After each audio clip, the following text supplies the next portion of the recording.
Welcome everyone to the Life Planning Network. Thank you all for joining us today with Tim Driver. It should be great conversation that we're going to have, and I'm particularly looking forward to it. But before we get started, we do a few things at the beginning generally of our meetings for those who haven't been here before. So first off, grab a couple. So first off, I'd just like to read our mission statement, and then we'll go over announcements and then have a little bit of centering, and then I'll introduce Tim. So the mission of the Life Planning Network is to lead, educate, support, and inspire positive aging professionals to optimize lives, counter ageism, and benefit society. Our vision is a world of people in which people of all ages are respected, protected, and valued, and have the opportunity to live life to the fullest. So with that, I'll just make some brief announcements. First of all, we have a fireside chat for those who may want to join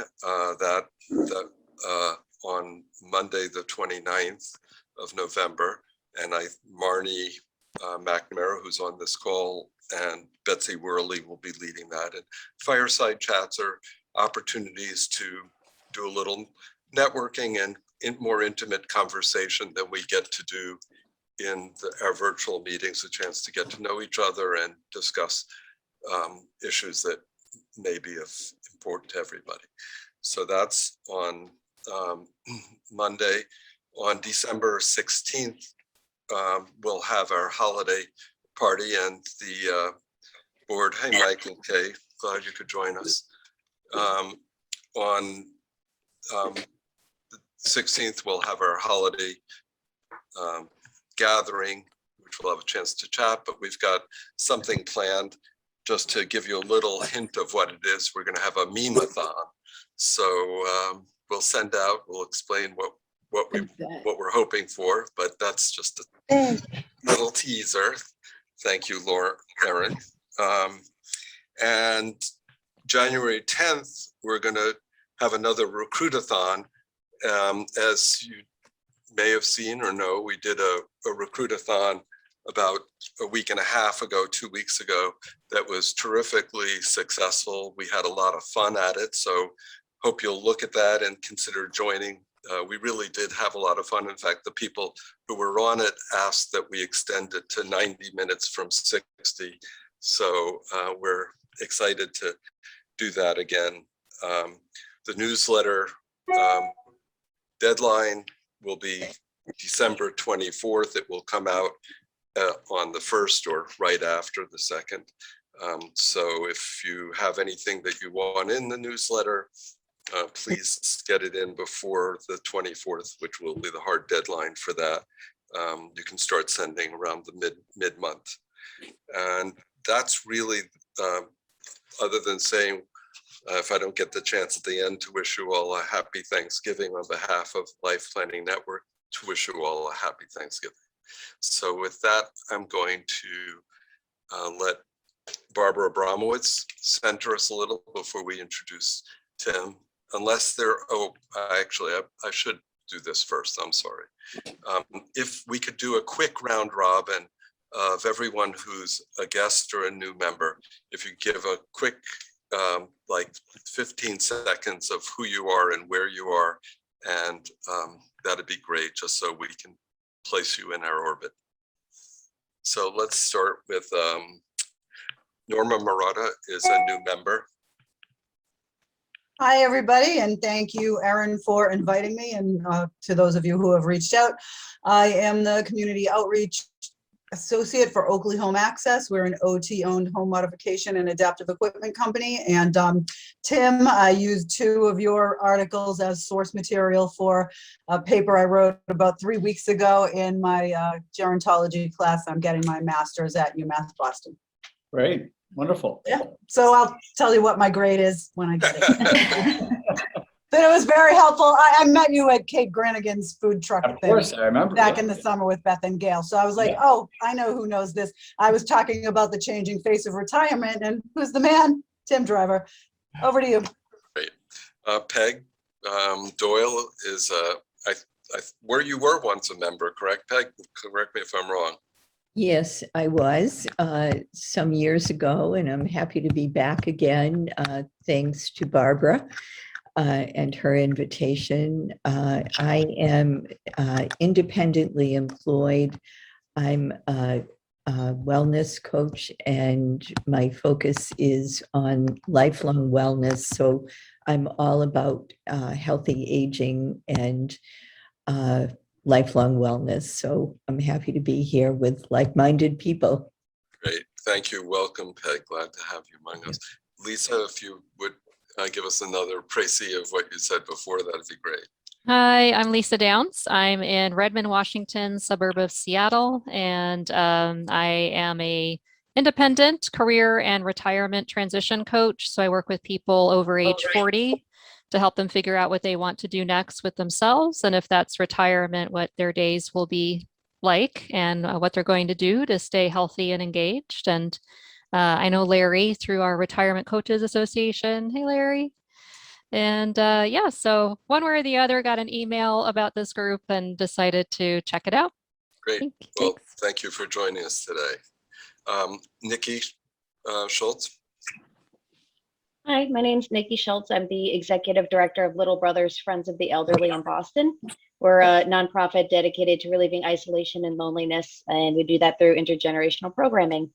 I did my undergrad thesis years ago in on quality of life after retirement, and have sort of made a career out of social participation and engagement. Fantastic. Great to have you with us. Love to talk. Ilsoon, if you do us the honor of introducing yourself. Hi, well, thank you, Bruce, for inviting me. And I've been working at a bank over 20 years, and I'm also a financial consultant promoting financial literacy. When I heard about Life Planning Network, I thought it was really fascinating and interesting, because I was looking at, helping particularly retirement, aging better financially. I think that's the area that I'm in. That's where I would like to provide my service to. So that's why I'm here. Thank you. Well, very welcome. Nice to meet you all. Welcome. Welcome. Thank you. I'm trying to say, Kelly, you're a new member, so if you please introduce yourself and welcome. Sure, thank you. So my name is Kelly Kears. I'm based in Santa Rosa, California, which is about an hour north of San Francisco. And I work for Oracle, large cloud technology company, and I work in learning and career development. So I do primarily career development work at this point, and I'm very interested in longevity and trying to look at the 50+ workforce, and really kind of at the start of my journey of figuring out how to influence so that we're doing more internally within the company to look at that, and then also just have a strong personal interest. Well, great. Well, welcome. You came to the right place. Thank you. And let's see, Tamar, are you available to introduce yourself? Yes. Hi, everybody. My name is Tamar Frieden. I'm from Carlsbad, San Diego, a newly Californian. I used to live in upstate New York. I'm the founder of Senior Samba Creative Music and Movement, which is an interactive music and movement program designed specially for memory care and assisted living communities. And I recently developed a training program to do outreach to as many senior living communities across the nation to bring the joy of music and movement and miracles, really, that occur when you bring music and movement to memory care. I'm into that. Thank you. Thank you. Meet you all. Great. Well, without those introductions, thank you very much. We welcome you all. I'm going to let Barbara center us a little before we get to Tim. So Barbara, if you will do us honors. And by the way, for those who don't know, I started without saying I'm Bruce Frankel. I'm the president of Life Planning Network. I also co-president with Barbara, the New England chapter. So thank you. Great. Well, welcome everybody. Please allow yourself to settle in and relax into your body. You might want to close your eyes. If that's comfortable for you, relax into your space. And as you're settling in, pay particular attention to letting go of any tension that might be in your forehead, behind your eyes, relaxing your jaw, neck, and shoulders. Today, I'm going to share a short meditation from Buddhist monk Thich Nhat Hanh as a quick way to become more mindful and present. Breathing in, I know I'm breathing in. Breathing out, I know as the in-breath grows deep, the out-breath grows slow. Breathing in makes me calm. Breathing out brings ease. With the in-breath, I smile. With the out-breath, I release. Breathing in, there is only the present moment. Breathing out, it is a wonderful moment. In, out, deep and slow, calm, ease, smile, peace, present moment. And as we close the centering, let's hold the intention to come together in community, to listen deeply, and to share our wisdom. Thank you. Beautiful. Thank you very much, Barbara. So if everyone would do the kindness of muting themselves before we start so that we can hear Tim without interruption. And then when he's ready, he can instruct everyone to open up their mics if he chooses, or he'll have command. So let me just introduce Tim briefly. I've known Tim for, I don't know, about 10, 12 years, I think. And I've watched, I think I met him through Doug Dixon at first. He's been devoted to this space as long as I've known him over that time, and worked with steadfastness to enlarge it and to help older adults in the workforce in multiple ways. He's the CEO of RetirementJobs.com and MatureCaregivers.com, employment agencies for people, and he's headquartered for people over 50, and it's headquartered in Waltham, Massachusetts. He's also the founder of the Age Friendly Institute and agefriendly.org, which is a website to promote all things friendly, age friendly, things friendly. And through that, he created CAFE, which is certified age-friendly employers program that I kind of remember when Tim began it, and the list was thin at the beginning, I would say, for a while. But part of what he's going to speak to us about today is his optimism about the environment for older workers, and that's reflected in what's happened with the CAFE certifications having now grown to about 200 companies and many of the major corporations. Tim previously was a board member and senior vice president of consumer product for salary.com, and before that was a director of personal finance and strategy at the AOL, and he has served on the employment committee for the Massachusetts Governor's Council. Can't quite remember, on aging. Yes. Yeah. Close on that. And as well, he was a Next Avenue influencer in 2017. So he's got a pretty good resume, but more than that, he's really an outstanding person. So I'm grateful that he pitched in to do this at kind of a last minute, frankly, and we welcome him and looking forward to this, Tim. So please take it away.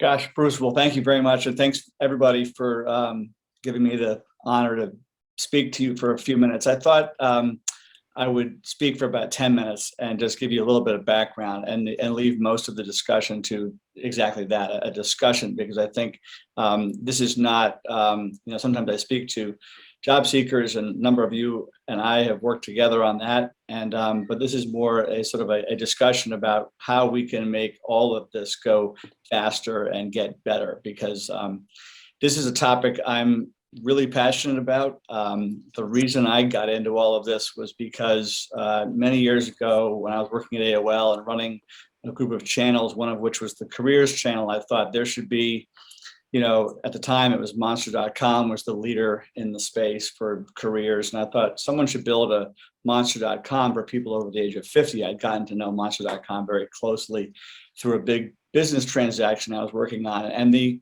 so the business idea of retirementjobs.com started exactly as that, as a business idea. And then a few years went by and I had left AOL and gone to salary.com. And then my dad got let go from a bank job. He was an executive, and one day, kind of out of nowhere, was replaced by someone, 25 years younger. And it was mainly about pay, I think, but the way it was handled was really poor.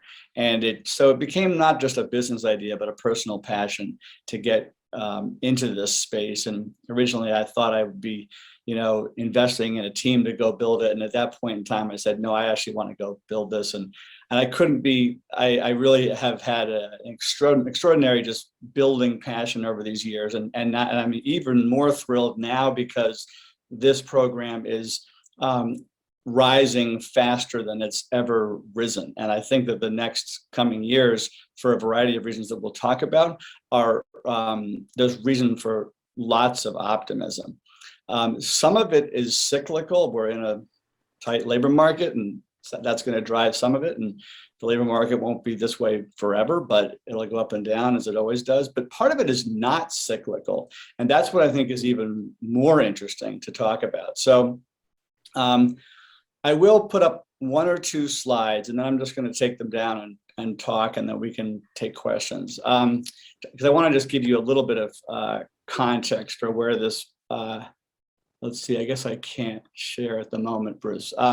So let me just speak to the context. So the cafe program that I'm going to focus the discussion on started as part of retirementjobs.com. That's why I gave you that background. And retirementjobs.com is now a leading career site for people over 50 with 1.5 million members around the country. And, we do a lot of research against that database, and we do a lot of, provision of jobs to the consumers who come to us.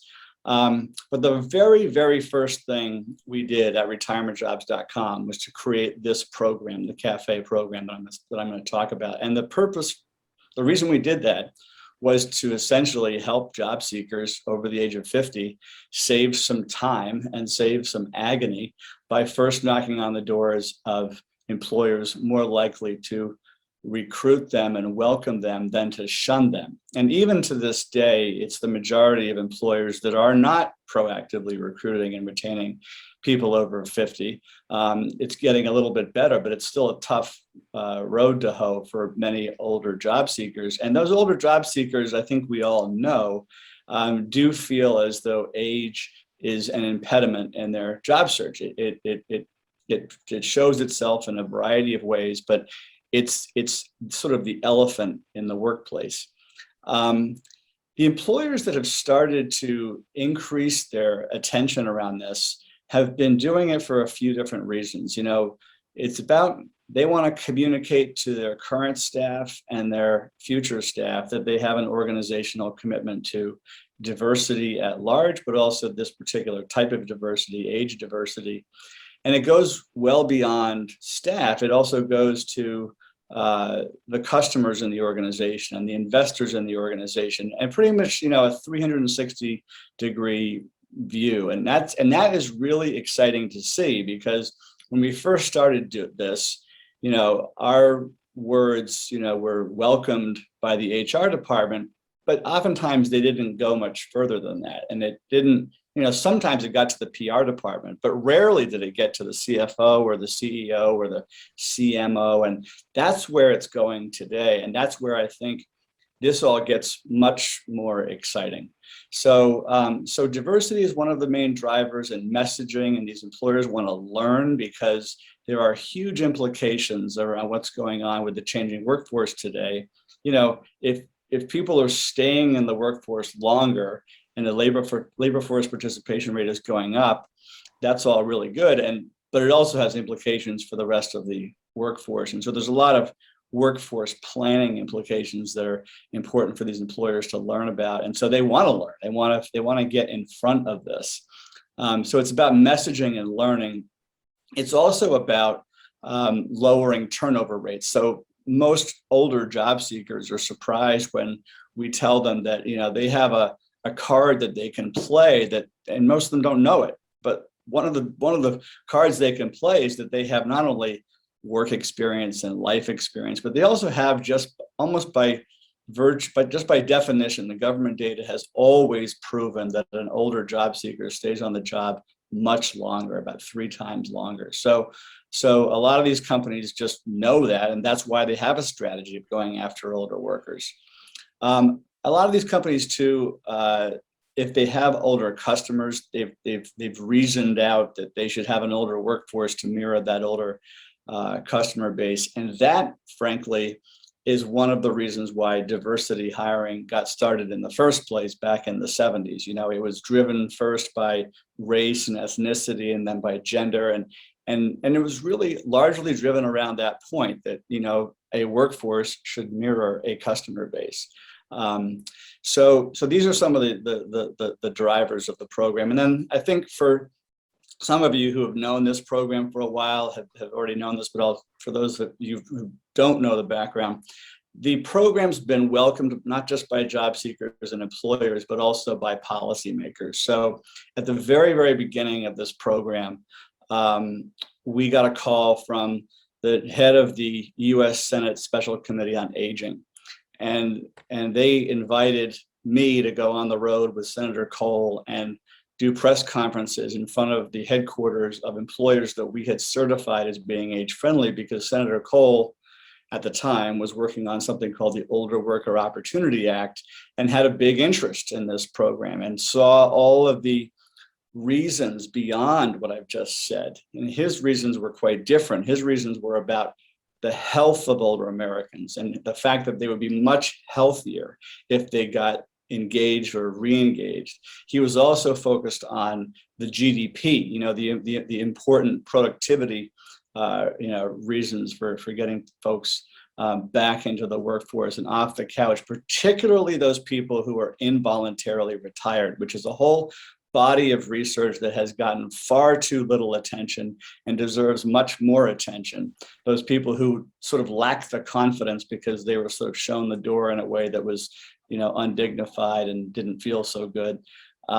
So he was focused on those things, and that sort of, you know, provided some attention around the program. And then that during the Obama years, that led to an invitation to the White House to meet with some policymakers there about some of the same topics, you know, how to keep people engaged and re-engaged in the workforce. And then, you know, if you fast forward to much more recently, you know, Governor Baker here in Massachusetts has really championed, you know, the topic of aging at large, and he's got various reasons for doing that. But he also took a big interest in the Certified Age-Friendly Employer Program. And it was that, you know, all that latter work that really prompted me and the team at Age Friendly Ventures to start thinking about moving this whole program into a nonprofit 501c3. And it was exactly that planted the original seed for what is now called the Age Friendly Institute. So the Age Friendly Institute is now the organization, the entity that runs this program. And that might be another reason why the program is accelerating in visibility. It's also led to some funding that we recently received from a foundation in New York that's very focused on the care of older adults, the John A. Hartford Foundation. So for all these reasons, and I think some of it's just frankly just organic. I think people see the merits in it, and employers really see the merits in this program, and it's a delight to see. And one of the other things that's been organic, and I want to talk to this point, Kelly mentioned that she's sort of exploring this for, in her position at Oracle. This at the beginning was focused on just a couple of sectors, 2 or 3 sectors. And then in the past, I would say 4 years, it's really become much more mainstream across most sectors in the economy, for-profit, nonprofit, across industry, still a little bit more focused on large employers than frankly I would like. And we have some activities underway to sort of do greater penetration into medium-sized and smaller employers. But one of the things that's been organic that we have had no role in leading, but are certainly trying to have a role in increasing the visibility of, is this concept of ERGs around older adults. So ERGs also have been around for a long time, and probably since the 70s, employee resource groups, and they were first started around maybe African Americans or women in technology much more recently, but also different kinds of groups, could be LGBTQ. But now older adult ERGs are coming on strong. And we just had our 15th anniversary event where we brought employers together last month.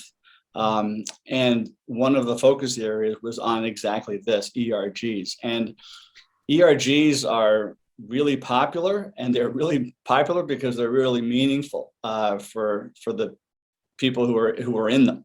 And what's even more fascinating to see is that the ERGs around older adults oftentimes are some of the most active and the largest. So, and they've got lots to talk about. So this is a really good sign because it means that employers are listening, and they're sort of, taking actual steps to keep people in their workforce longer. And I think it's probably fair to say that over these years, I'm talking about 15 years since we started a cafe, it's become quite a bit more acceptable for let's say you're a line manager and you're 35 years old and you're looking to fill out your staff. 15 years ago, if you hired a 65-year-old person, you were taking a flyer. It was a bit of a stretch, it was a bit of a leap, and now that's really not the case as much. It's much more culturally understood and acceptable that you would do that, and there's a whole bunch of good reasons around it. So this is a really big issue. So changing the culture of the country doesn't happen overnight, but it is happening, and it's happening before our eyes. And the last point I'll make before I stop and see if people have some questions or comments is we did a survey a few months ago asking people what their post-COVID thinking is around work and retirement. And maybe not that surprising. It's always been that people who've been in our database have commented on their strong desire to work from home. Well, working from home and working remotely wasn't really that well accepted by employers pre-COVID. It was sort of like a few people could do it if they had sort of earned their way into that special status, but it really wasn't across the workforce as an acceptable thing to do. And now that's, of course, completely different. And the result of the survey was that 7 out of 10 people surveyed said they would they were considering delaying their retirement up to 5 years because of the fact that they now know that employers will be willing to let them work from home or work them on a much more flexible schedule. So if early retirement means that I can work mornings from a place of my choice, like my home, or even from, the beach or whatever it is, that's potentially game changing. And so I think when I said at the beginning that some of this is cyclical and some of it is not, that last point there is not cyclical. And that point about ERGs is not cyclical. And these are things that are really going to change the landscape pretty significantly. So I think I'll stop. I'm happy to put up slides and walk through other aspects of the program, but I think some of you know it pretty well already, and for those that don't, I'm happy to dig in further. Great, thank you very much, Tim. I think that was a great opener for stage setter for the conversation that we can have. I'm wondering if anyone, let me just go back to a gallery view here so I can see folks. Any questions for Tim or thoughts? Larry, your hand went up first. Then Thanks. Barbara. Hi, Tim. Nice to meet you. I love the work that you're doing. I've come from the corporate world. I was a CEO. And anyway, I about 3 years ago gave a speech at the HR West show out here in Oakland. And it was very well received. It was about just this topic about suggesting that companies do some sort of phased out retirement planning and helping people into what are they going to do next, like what will we all do. The response was really good. It was HR managers, and then I would follow up, and they to the last one ended up saying they did not have the power to do what I was talking about. And I said, well, who does? And this was from small companies to medium sizes to even bigger companies. They all said, well, that's got to happen in the C-suite. And so my question to you is, who decides this? Who makes this decision? And I thought it would be a director of HR or a VP of HR, and they said, no, it's higher. So I don't know if that has changed, hopefully, or if I was going the wrong direction or what. Well, I am thrilled to tell you that, it used to be, your experience, is like our experience. HR could only get it so far, and they were, sort of fully bought in and excited about it, but couldn't get it that far. I'm excited to tell you that, very often, the reason that it takes a little while to get these organizations through the funnel is because the final sign-off is from the CEO. That's what they said. And this is especially the case with the Fortune 100s. And you can sort of see why, because it's a thorny issue and it's a considered issue. But when they buy in, it means that it's serious, and it means that it's going to be listened to, throughout the organization. So we often get asked by those employers to come in and talk to the line managers and just communicate to the rest of the organization what it means to be an age-friendly employer. But it's a really good sign, and I think that is actually something that's relatively recent too. Is that and these are, like I said, this is sort of Fortune 100 level and other big brands they're really managing an employment brand. Yeah. And they're managing a culture, and they're obviously this topic of the great quit and resignation. It's getting a lot of attention. So you would it stands to reason that they would give it more attention. Do you start with the CEO or do you start at HR? We start with the chief people officer or the chief human resources officer. Yeah. Okay. And those people today have more power in the organization than they've ever had in my lifetime. Yeah. Cool. Good. Thank you so much. I love Barbara, your work. thank you, Larry, for the question. Barbara, then Betsy. Thank then you, Meg. Tim. Can you say more about the cafe? Sure. I'm gonna. I gave you host, so you can share. I have a slide here. So let me just share my screen. Maybe I got to switch back to speaker view for that. There we go. All right, so just a couple quick slides on this. So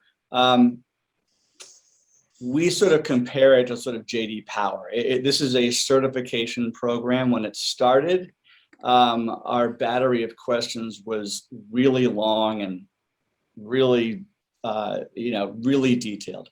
Over the 15 years, we've sort of distilled it down into a group of best practices, and they're all based in HR and compensation and benefits. So my background, I sort of skipped a part of my background, which is when I was at salary.com, we all had to become certified as compensation professionals and got pretty deep into what it meant to be, an HR tech practitioner. But most of my colleagues were also compensation analysts from places like PricewaterhouseCoopers and others. And so that's where we started, was from the world of HR, compensation and benefits, was establishing.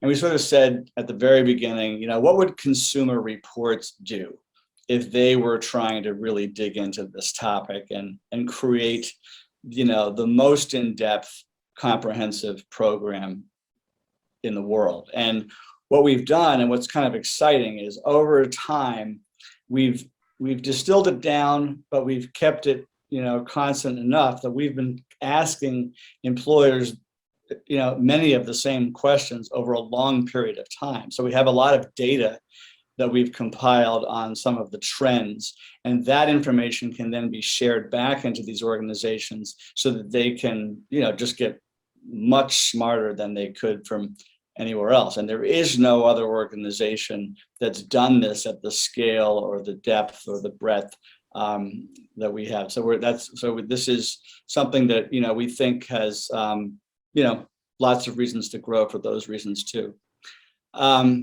I've sort of talked about some of the reasons why employers do it. These are the standards that we use. So the questions that we ask employers about, and the way we run this is we have a certification team, compensation and benefits people, and they work with the employers against these battery of now, distilled into these categories questions. And then we also do third-party research that includes, examinations of claims, and we also do research against consumers, job seekers, employees, so that we can gather information on what they are saying. So, over time, we've been able to strengthen the program pretty significantly by making sure that we're not just, asking HR to give us some lip service. We're actually able to sort of make sure that these employers are walking the talk, so to speak. Great, thank you. Betsy was next, and then Jan, and then Meg, I believe, and then Nikki. So we'll get there. Great. Hi, Tim. Thank you. Kind of remembering that's a little like playing concentration. Thank you, Bruce. And Tim, thanks for your awesome work. This is really inspiring. I'm going to ask two questions briefly. One is, so I've been in this world for 15 years, including sort of pre-2008, we need all the workers we can get. So it feels a lot like today, that there were not enough workers, the boomers were going to retire, and there would not be any workforce. So, but in each of those cases, it seemed like retention is always high on employers' list. Hiring is a whole different issue. And so I'd love to have you talk about that. And second, maybe related, as you think about what are the sort of the levers that keep this a cafe program getting bigger. I think about groups like the Conference Board, which at one time had some focus on aging and older employers. I'm not sure it does anymore. And other groups like SHRM, are they starting to develop some expertise around older workers as a unique part of the workforce? Let me start with the second part, and I'll come back to the hiring part. So in terms of organizations following this, I mean, it is, being followed much more closely in the business world than ever. I mean, I think, we work with people at Bain and McKinsey, and we work at people, and over the time we've worked with people at the conference board, but it's getting much more attention because of the the business impact. I mean, it's inescapable. There's so and that part is cyclical. So I think that this is sort of like make hay while the sun's shining time, kind of, because you do want to get in there and get as much impact done during a time like this as possible, because this cycle won't last forever. But it's getting a lot of attention, and it's we are also working with the World Economic Forum right now on and a lot of the firms that of that work, like the Mercers and Towers Perrin of the world, they're all focused on this, and it's not just in the U.S. I mean, it's in fact a lot of the best work is being led out of London. And in fact, that I mentioned some of our ways to expand the program. We're not only beefing up our own internal centralized group, helped with some of the recent funding I mentioned, but also we're developing some really meaningful affiliate relationships, and some of those are just getting started. It's a little bit, I wouldn't say it's a strategy at the moment. We're working with some folks that we've connected up with in Colorado and Washington, D.C., and now London. So I mentioned the UK. So that's, I guess, on that second part of your question. On the first part of the question, the hiring part, there's many different segments within this segment that we've talked about here. And I know, years ago, and I still have it, pinned up on a cubicle wall here in the office in Waltham, is a piece that Doug put together, which sort of breaks down the segments within this segment. We're talking about older workers. Older workers there's all different stripes and sectors and income levels and aspirations, and we can't just put them all into one box. It's different, and I would say some of the hardest work is still out there to be done on changing the cultural view of some of the younger workers coming up the ranks who are really focused on, won't these people get out of my way so I can rise up through the career, ladder? And that, frankly, is a real issue. I don't want to in any way dismiss that issue, and because it's quite real. And in Japan and some other countries, there are more culturally accepted ways of dealing with that issue of giving people. Bruce mentioned it earlier, like the concept of phased retirement is one of the most talked about and least acted upon topics that's probably ever existed in HR. I mean, it's kind of a joke at this point in this country. It's very, very relevant to specific people who have specific relationships, and very few organizations that I know of, at least, have truly formalized it across the organization. And why is that? I mean, it's not because these corporations are made up of a bunch of bad people. It's just because it's hard, and oftentimes it does come down to the money. So and who initiates these conversations about when somebody leaves or how they leave and on what terms? These are really tricky questions. And I will also say that some of the laws in the country that are really well-intended laws sometimes have a disparately negative impact on the outcomes that we're all looking for. So that just adds another layer of complexity. So Betsy, to your question about hiring, obviously there's just companies upon companies upon companies that are struggling to fill out their workforces, and many jobs are unfilled.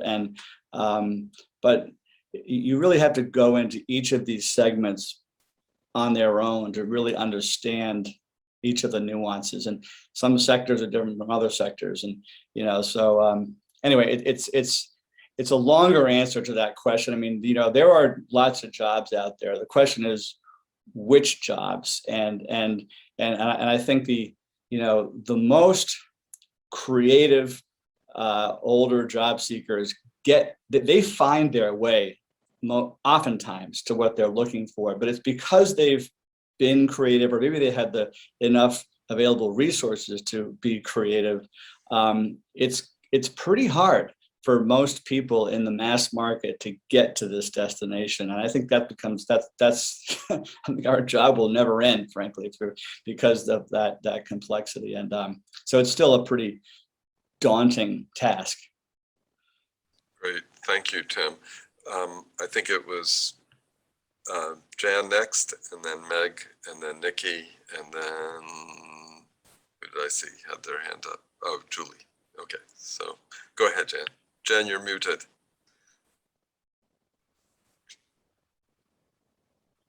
I've been tracking the higher education shifts that are necessary to maintain upskilling and reskilling, basically lifelong, but particularly for the older workers.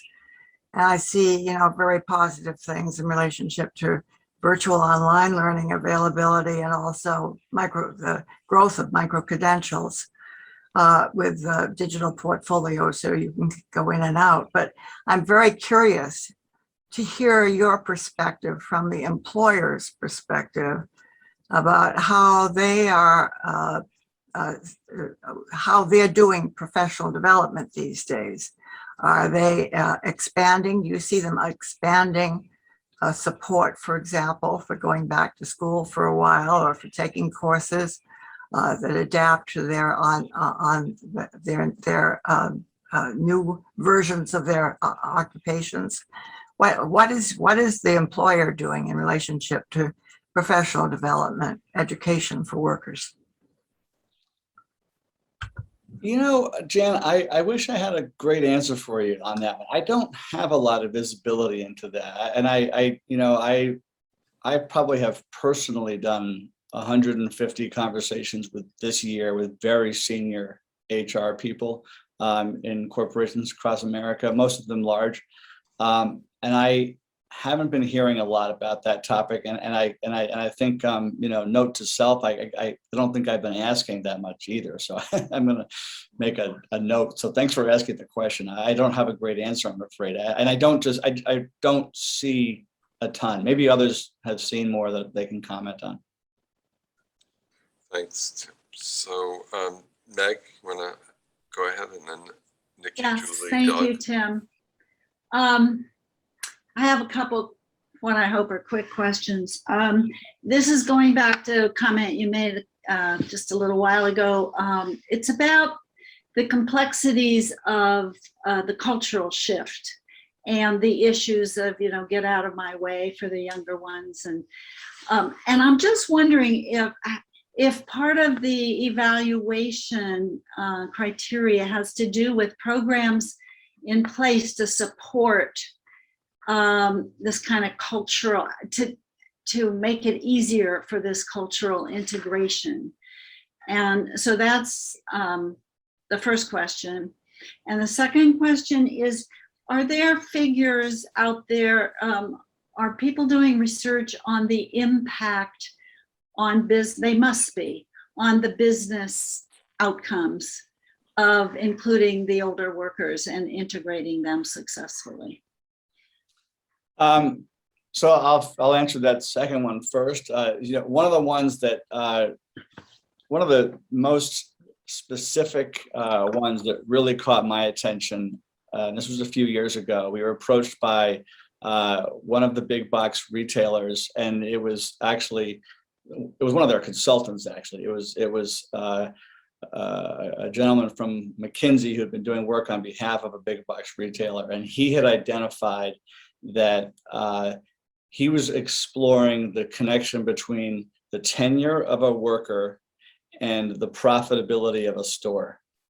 And then he had sort of said, all right, well, if the older worker is staying on the job 3 times longer, and I can show you how much more profitable a store is when the tenure is much higher, then maybe I can connect the dots and say, all right, well, older worker, longer tenure, higher store profitability. And because we are living in such a data-driven world these days, that resonated. And I think it still might be, as I think about it, the one that's resonated the most of anything I've seen in 15 years. And now that's talking about line workers in a big box retailer. But you hear that story all the time. I was just being interviewed on NPR this week, and it was, one of the callers was someone who really wanted that kind of a job, and had no idea that just because she was 73 years old, she had a calling card that was going to be really meaningful to that store, and that store has made it a business strategy because of that intelligence that the McKinsey guy uncovered. So anyway, that's a very specific example. And I'm sorry, what was the first question, Meg? Oh, it was about the cultural integration across ages, and whether, support programs as a criterion. Yeah. So when we go through the review it's a pass-fail program, all right? We actually refer to it as a pass-no-record program, because if a company fails, we don't keep a record. We don't disclose that they didn't pass. We encourage them to get on a rehabilitation program and pass in the future. But we ask a bunch of questions. Some of them are very quantitative, and we're really looking for age neutrality. We're not looking for companies to be favoring older workers. We're just looking for them to not to be disfavoring them.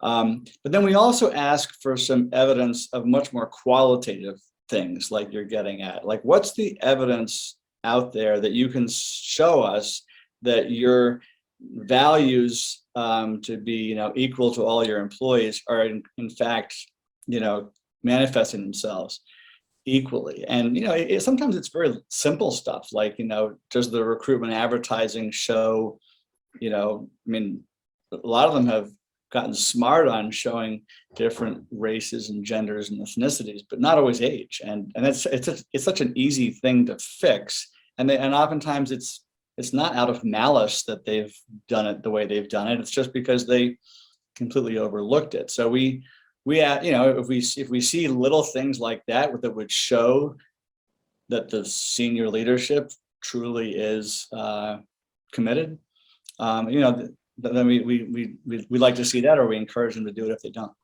But I was thinking more about stresses within the workplace because of the change and because of resistance, more likely from the young to the older, or it was more like on the job stresses or problems. We don't do as much there as we should, really. I think we have started to do more this year about sort of intergenerational programs, and some of these ERGs that I talked about earlier that's what's one of the big topic areas, is discussing that, the intergenerational, the degree to which people are encouraged to get along or to put themselves in groups with other younger people. That is happening, and some of the employers, we're learning from that. So this is not which is, by the way, a great place to be. We're sort of showcasing good practices as opposed to imposing these things on people. So I want to be respectful of everyone's time, but if Tim will stick with us, there are three questions that have had their hands up, for three questioners who had their hands up. So Nikki, then Doug, then Kendall, and then we'll close it out if that's okay. Oh, Elizabeth also. Okay, so let's try and shoot past this. So Nikki, thank you for being patient, and go ahead and ask your question, please. Sure. Thank you. So for the past couple of years, LBFE's been really involved in tech equity and bridging the digital divide. We've been providing computers and internet access to older adults, and a few people in our programs we found they've been using their new skills to apply for jobs because they haven't been able to access jobs before because they haven't been online. What kind of work, if any, have age-friendly employers been doing to reach folks that don't have access to the internet, that can't apply virtually, and folks that, might have less savings and need to work after age 65 might be part of this group? I can't speak with as much optimism on that topic, at least from what I've seen. And I should also say too that the view that I think I'm best able to represent here is the view into sort of the mass market of employers. We, and now when I say we, I'm really talking about RetirementJobs.com, have mainly focused on the mass market. We're not focused on the executive market, and we're also not focused on the low income market. And not that there's always a perfect correlation between low income and lack of computer access, but I think that it probably indexes higher there. So I just don't have as much visibility there as I would like to have. I will say that our own efforts, we're trying, one of the steps we're trying to take, and one of our strategies is to embrace the country's library system, which I used to serve on a trustee board for a local library, and just came to understand, how much they're examining their own raison d'etre and the opportunity to leverage libraries in this country to meet the needs of older adults who may not have access to computers. I think it's just an untapped resource that there's a huge opportunity to do more with. Great, thank you. Doug, I think you're next, then Kendall, and then we'll close it out with. I'll just add a couple of things to what Tim has been saying, and one is that it's typically not businesses that deal with the digital divide. It's typically fallen to government. The good news is, and I think this is largely an outgrowth of the pandemic, is that there is much wider understanding and recognition of the disparities that exist in the older age category of people who are disadvantaged because of intersections between age and other factors or identities in their lives. And I do think that there are many more programs, Nikki's is one of them, that are taking steps to address that. Unfortunately, I don't think it's going to be businesses by and large who get on that bandwagon, but businesses will benefit if we can find ways for people who are otherwise don't have access to gain that access. And by the way, that applies to training, that applies to a whole range of factors, in particular for people who are at the lower end of the market in terms of access to jobs. The other thing I wanted to mention is that there is a lot of research, just very recent research, that talks about not only the benefits of a more age-integrated workforce, but also multi-generational teams. And the research that's available is very compelling. And I think this has gotten the attention of a lot of CEOs and others in organizations. Companies that embrace mixed age teams are something like 25% more productive. They're more innovative. There actually is greater stability across ages. Young people stay longer. They don't job hop as much. Part of that is because they themselves feel connected and tethered to the organization in a way that, because of mentoring and some other things that wouldn't otherwise be the case. And the kicker is that the bottom line of those organizations is much better, much stronger. So if in fact organizations see a financial reason to take, there's the pain of the labor market, but there's also the incentive of stronger bottom lines. And when those things come together, organizations act. And I think that's part of what we're seeing as Tim observed. One other quick comment, and that is that what Tim is doing is by far the most comprehensive and the most effective way of gauging and encouraging age inclusivity in the workplace. But there are other parallel actions that I think, and by the way, Tim didn't mention this, I don't think, but there's a recertification process, right? This isn't a one and done situation. You have to re-up every, is it 3 years, Tim? 3 years, yeah.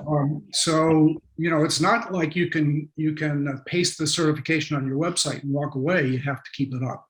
And of course, as the practices improve, the standard will, hopefully rise over time. But, one of the things that happens in parallel to this is things like DEI statements.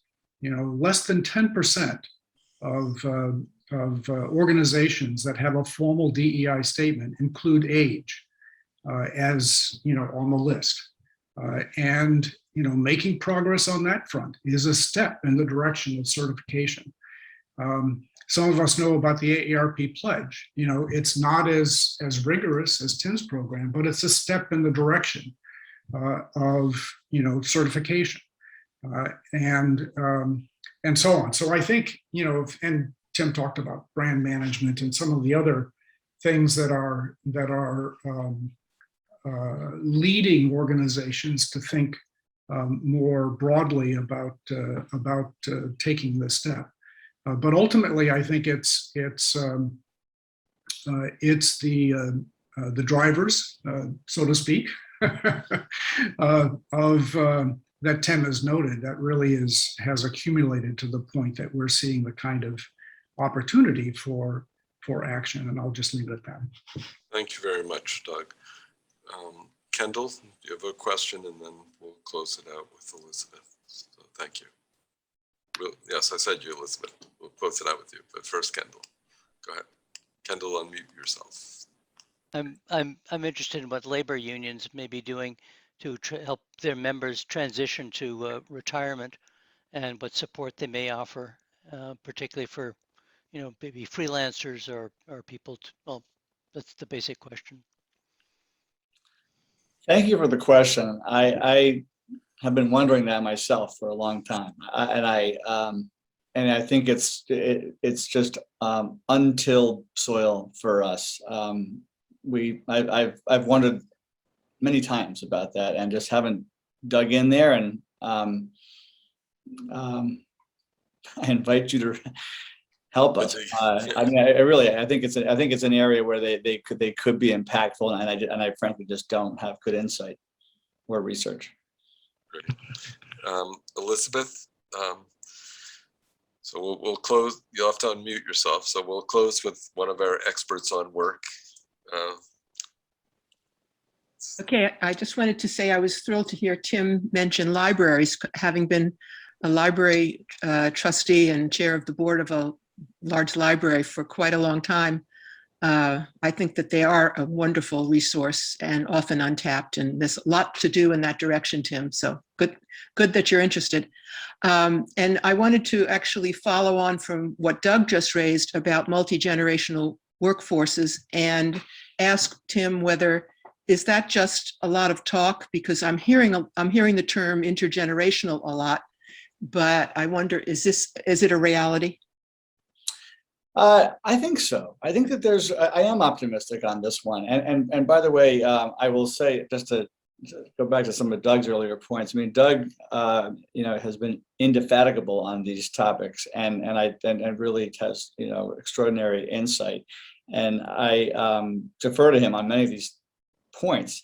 On this generational one, the reason I'm optimistic is because I mentioned these ERGs, and then because it caught me by surprise when I started hearing about as much activity as was going on, that is going on. I of course wanted to probe further and ask many questions about what's going on in these ERGs, and many of them, and by the way, these are funded entities within big corporations. So like, like last month, we had, the likes of Xerox and Bank of America and Nestle and, organizations that are, taking a big step here. And when I asked them that question, well, what are you doing in these ERGs? What's the programming, and some of them would say, well, it's about retirement planning, but just as many would talk about, these cultural questions and the fact that, and they would give them names that would suggest to you that they are not just for older adults, they are for younger people too, to talk about this generational interaction. In fact, some of them are called things like generations. And so other ones would be called things like sages, which would suggest it's more for older people to talk amongst themselves. But many of them, I would say about half, if I had to guess, were really digging into what you're asking about, which is, how these people all learn from each other. And it's exciting to see that. And I think one of the things, Tim, that was really interesting in the program that you ran is that in some companies, these ERGs are cross-connecting, so that ERGs with shared interests are getting together and pursuing those in alliances. And I think that's where the impact comes, because if you're an isolated group, right, and you're representing only a small portion of the workforce, you have, relatively limited influence. But if you can get together with a half a dozen others who share, particularly across ages, who share a common interest, then people start to pay attention.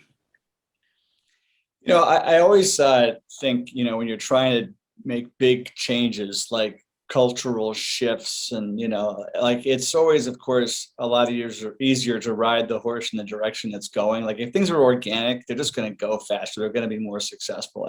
And one of the things that I was really pleased to see, we did another survey just last month at the Age Friendly Institute that was talking, this was not about the workplace, this was just about people of older ages. We asked them, how important was it to interact with people of younger ages? And not surprisingly, a lot of them said it was very high priority. But then we said, well, what age bands are you talking about? Who do you want to interact with? People who were 0 to 10, 11 to 20, 21 to 30, and so on. And the winning band was 21 to 30, and right after that was 31 to 40. So it was encouraging. If you think about this workforce generational interaction, it's just encouraging that it's organic. People want to do this, so it's not like they're being forced to interact with other people. They just may need some more structure to make it happen. Wow, a lot to take in here. I'm thinking I'm going to be grateful that we will put this up on the website, the recording, so that we can review it, because there was a lot of great content to absorb today. So thank you, Tim, so much for being willing to both present and have to serve on the witness stand for 35 minutes. So thank you. I enjoyed it. Really grateful. Two quick things that occurred to me. One is a good friend of mine, Marilyn Johnson, wrote a wonderful book that came out about, must be close to 10 or 12 years ago. This book is overdue. It was a book about the new librarians. And so just, it might be interesting to peek at her book to look at some potential resources, because she wrote about the librarians who were really at the forefront of changing library services in the United States. And it was already then going through dramatic changes and becoming so, and it's a wonderful book. It's I don't get any royalties from it, but it's really a wonderful book. And the other thing I was thinking is, if I were a reporter again today, I would rush to an editor and say, let me do a story on unions and aging, because that seems like awfully pregnant territory. Like, what are they doing? How are they doing it? Are they doing it? Are they willing to open up the their vision a little. So it's an interesting topic in itself. But at any rate, thank you all for joining us. I was grateful for all the people who are here today.